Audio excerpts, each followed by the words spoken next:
এক গ্রামও এক সুর আছিল, যার যন্ত্রণায় গ্রামবাসী অতিষ্ঠ।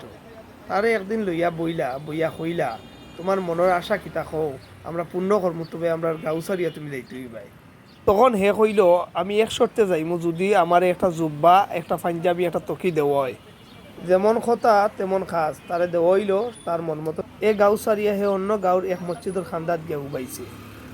ও মসজিদর মতলিয়ে তারে দেখিয়া হইলা, আমরা মসজিদর ইমাম তো কুভুক না, আর এই ইমামগু একদারা মোটা, এরেই রাখিলাই।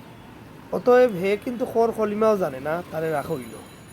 সকালের সময় বাচ্চাই মক্তব্য তার কাছে ফরা তাইতো, এ খালি হইতো আর কয়েকদিন গছর মসর, আর কয়েকদিন গছর মসর, ও জিনিসটাই ফরাইতো।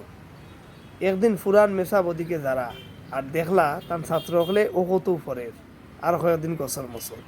তাইন দেখিয়ে তারারে কইলা যে অকন তাকে তোমরা ফরবাই, এভাবে আর কয়দিন যাইব, এভাবে আর কয়দিন যাইব।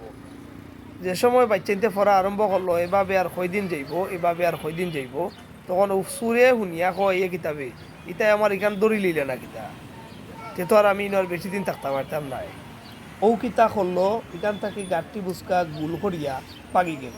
আর পুরান মেসাব আবার জায়গাটাই, তারার ভুল বুঝতে পারছে যে আমরা আগর মেসাব ওই বালা আসলাম, আমরা এখন সুর মেসাব রাখিয়া বড় প্রতারিত হইলাম।